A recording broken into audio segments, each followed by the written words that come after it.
Apa yang semula dianggap sebagai misi kemanusiaan kini berubah menjadi pusat perhatian dunia. China, yang selama ini tampil sebagai salah satu pendukung diplomatik Palestina, kembali menjadi sorotan setelah muncul dugaan bahwa bantuan logistik yang dikirimkan ke Gaza tak hanya berisi barang kebutuhan sipil, melainkan juga senjata. Sejak awal tahun 2025, China diketahui telah mengirim sejumlah kontainer bantuan ke jalur Gaza yang disebut berisi pasokan medis, makanan, serta perlengkapan darurat. Langkah ini sempat dipuji banyak pihak sebagai bentuk solidaritas terhadap penderitaan warga sipil Palestina akibat konflik yang terus berkecamuk. Namun, laporan intelijen terbaru dari sumber-sumber keamanan Barat dan Timur Tengah mulai meragukan niat murni dari pengiriman tersebut. Sebuah dokumen yang bocor ke media asing menyebut adanya kode logistik tidak biasa dalam beberapa pengiriman dari pelabuhan di Shenzhen dan Guangzhou yang tidak tercatat dalam manifest barang resmi. Sinyal mencurigakan ini pertama kali terdeteksi oleh satelit pengintai milik Amerika Serikat yang mengamati aktivitas pengapalan malam hari dengan pengamanan tingkat tinggi. Salah satu kapal yang berlayar ke arah Laut Merah diketahui tidak menggunakan jalur biasa untuk bantuan kemanusiaan dan tampak menghindari inspeksi pelabuhan-pelabuhan tertentu. Reaksi cepat datang dari Washington. Dalam konferensi pers mendadak di Pentagon, juru bicara Departemen Pertahanan Amerika Serikat, Kolonel Ryan Whitaker, menyampaikan bahwa mereka mengawasi dengan sangat serius dugaan keterlibatan negara-negara besar dalam menyuplai logistik ke kelompok bersenjata. Meski tak menyebut nama China secara langsung, arahnya sudah jelas. Israel juga langsung mengaktifkan kerjasama intelijen dengan mitra regional untuk melacak kontainer mencurigakan yang kemungkinan telah tiba di Gaza melalui jalur tidak resmi. Di sisi lain, Beijing membantah keras tuduhan tersebut.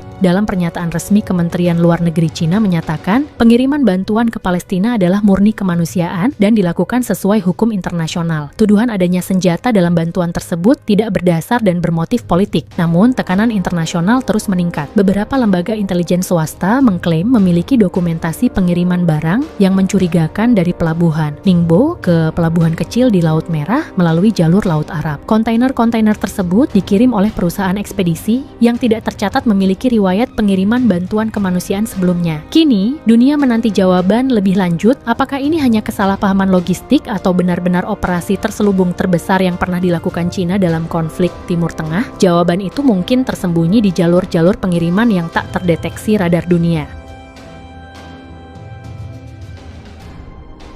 Saat dunia masih mencerna laporan awal terkait dugaan keterlibatan China dalam pengiriman senjata ke Palestina, tim investigasi gabungan dari lembaga intelijen Barat dan Timur Tengah mulai menyusun potongan-potongan jalur pengiriman logistik yang tak biasa. Temuan mereka memperlihatkan pola pergerakan yang rumit, tertutup, dan nyaris tak terdeteksi oleh sistem pengawasan internasional. Menurut sumber eksklusif dari jaringan intelijen Eropa, pengiriman dari pelabuhan-pelabuhan China seperti Ningbo, Guangzhou, dan Qingdao tidak langsung menuju kawasan Palestina. Sebaliknya, kontainer-kontainer tersebut transit di negara ketiga. Yang diduga kuat adalah Iran, Suriah, dan dalam beberapa kasus, pelabuhan kecil di Afrika Timur. Dokumen pelacakan maritim menunjukkan bahwa kapal-kapal pengangkut tersebut tidak terdaftar secara resmi sebagai pengirim bantuan kemanusiaan. Mereka menggunakan identitas perusahaan logistik sipil, namun dioperasikan oleh anak usaha yang berafiliasi dengan entitas militer atau intelijen Cina. Banyak di antaranya menggunakan bendera asing seperti Panama atau Liberia untuk menghindari identifikasi langsung. Setelah berlabuh di pelabuhan negara transit, muatan dipindahkan ke kendaraan darat atau kapal kecil yang bergerak ke arah Lebanon Selatan, Sinai, atau jalur Gaza melalui rute penyelundupan lintas batas yang selama ini dikenal digunakan oleh jaringan kelompok bersenjata. Para analis mencurigai keterlibatan milisi pro-Iran seperti Hizbullah dalam proses pemindahan logistik dari wilayah Suriah dan Lebanon ke Gaza. Dalam wawancara terbatas dengan pakar keamanan kawasan Timur Tengah, Profesor Amin El-Rashid dari Universitas Beirut menyatakan, ini bukan rute baru, tapi kemunculan China sebagai pemasok dalam jalur ini adalah hal yang belum pernah terjadi. Indikasinya kuat bahwa Beijing memanfaatkan jaringan proksi regional untuk menjaga keterlibatannya tetap tersembunyi. Operasi, bayangan, dan perusahaan cangkang. Salah satu hal paling mencolok adalah keterlibatan perusahaan-perusahaan bayangan yang muncul tiba-tiba dalam data pengiriman laut. Banyak dari mereka baru didirikan pada tahun 2024, tidak memiliki situs resmi, dan hanya terdaftar dalam dokumen pajak di negara-negara suaka pajak seperti Seychelles atau Kepulauan Cayman. Laporan dari Lembaga Pemantau Pengiriman Global, Maritime Black Line, mencatat bahwa salah satu kapal pengangkut logistik kemanusiaan asal China pada bulan April 2025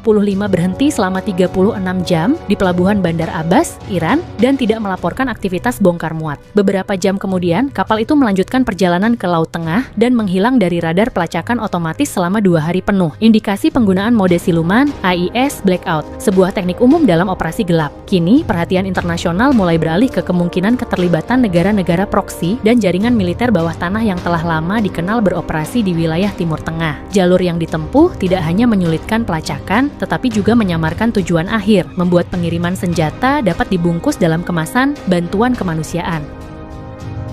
Tanda tanya besar yang selama ini menggantung akhirnya mulai menemukan jawabannya. Sejumlah temuan di lapangan menguatkan dugaan bahwa senjata buatan Cina memang telah sampai ke tangan Palestina, kelompok bersenjata yang selama bertahun-tahun menjadi aktor utama dalam konflik bersenjata melawan Israel. Laporan dari militer Israel yang dirilis minggu ini menunjukkan bahwa dalam serangan balik di perbatasan Gaza pada awal Mei, pasukan IDF, Israel Defense Forces, menemukan beberapa unit drone intai dan drone kamikaze yang tidak umum digunakan Palestina sebelumnya. Setelah dilakukan analisis forensik militer, diketahui bahwa komponen utama dari drone tersebut identik dengan produk komersial militer buatan Cina, termasuk sistem navigasi dan mesin kecil berbahan bakar hybrid. Selain drone, ditemukan pula senjata ringan, termasuk senapan serbu dan peluncur granat dengan nomor seri yang cocok dengan daftar ekspor senjata dari pabrik senjata di Provinsi Jiangxi dan Sichuan, Tiongkok. Pejabat militer Israel menyebutkan, kami tidak hanya melihat pola penggunaan baru dari Al-Qassam, tetapi juga peralatan yang memiliki kemiripan signifikan dengan peralatan dari perusahaan-perusahaan pertahanan Cina. Ini bukan lagi asumsi. Analisis independen menguatkan dugaan temuan itu juga diperkuat oleh laporan tim investigasi dari Lembaga Riset Pertahanan Conflict Armament Research, CAR, yang memperoleh akses terhadap senjata yang disita. Dalam laporannya, CAR menyatakan bahwa komponen elektronik dalam sistem kendali drone menunjukkan karakteristik firmware Cina yang biasanya digunakan dalam alat militer kelas menengah. Pakar senjata dan logistik konflik dari Swiss menjelaskan, senjata-senjata ini bukan rakitan lokal, ini adalah hasil produksi massal dengan spesifikasi militer. Jika Al-Qassam memilikinya, maka rantai pengiriman itu pasti didesain untuk menutup jejak, dan kita sedang melihat keterlibatan negara besar. Isyarat dari pejabat tinggi Al-Qassam.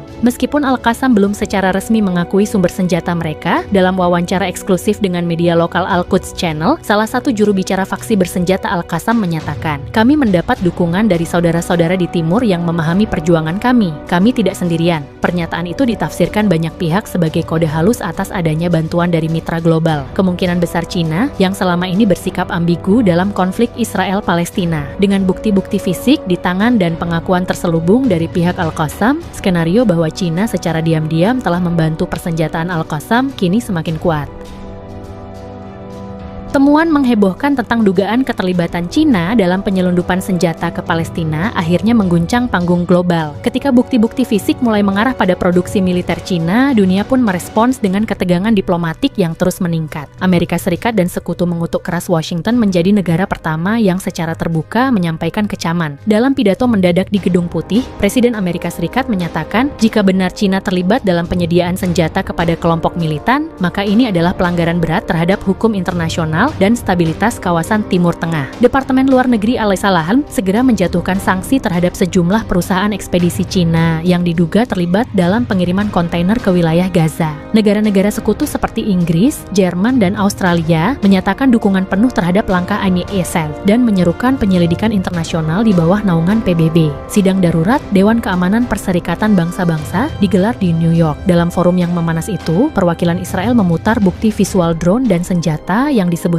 berasal dari Cina. Sementara perwakilan ISIS menuntut sanksi internasional terhadap entitas yang mendukung kelompok bersenjata di Gaza. Namun, Cina sebagai anggota tetap Dewan Keamanan langsung menggunakan hak vetonya untuk menggagalkan resolusi penyelidikan PBB. Juru bicara Kementerian Luar Negeri Cina kembali membantah semua tuduhan. Kami mengecam politisasi bantuan kemanusiaan. Cina tidak pernah dan tidak akan pernah memasok senjata ke organisasi teroris. Tuduhan ini dibuat untuk mendiskreditkan posisi netral kami dalam konflik Israel-Palestina. Sementara itu, sejumlah negara Arab menyambut kabar dukungan kepada Palestina dengan diam-diam, meski tidak secara terbuka membela Cina. Iran, Suriah, dan Qatar menyampaikan bahwa Palestina berhak mendapatkan dukungan pertahanan. Namun negara-negara seperti Arab Saudi, UEA, dan Yordania memilih untuk tidak memberikan komentar resmi, mencerminkan mencerminkan posisi hati-hati mereka di tengah tekanan Barat. Di balik layar, para analis geopolitik meyakini bahwa keterlibatan Cina, jika benar terbukti, bukan semata urusan Palestina, melainkan bagian dari strategi besar proxy warfare untuk melemahkan pengaruh Barat di kawasan. Beberapa menyebut ini sebagai babak baru dalam Perang Dingin modern, di mana Cina perlahan menegaskan keberpihakan tidak langsungnya terhadap kelompok-kelompok anti-Barat. Konflik ini juga menambah panas ketegangan di Indo-Pasifik, di tengah persaingan militer dan ekonomi antara Cina dan Amerika Serikat. Kini, dunia berdiri di persimpangan. Di satu sisi, fakta-fakta di lapangan menunjuk ke Beijing. Di sisi lain, politik global membuat kebenaran terkunci dalam ruang diplomasi. Satu hal yang pasti, konflik senyap ini baru saja dimulai, dan dampaknya bisa jauh lebih luas dari sekadar jalur Gaza,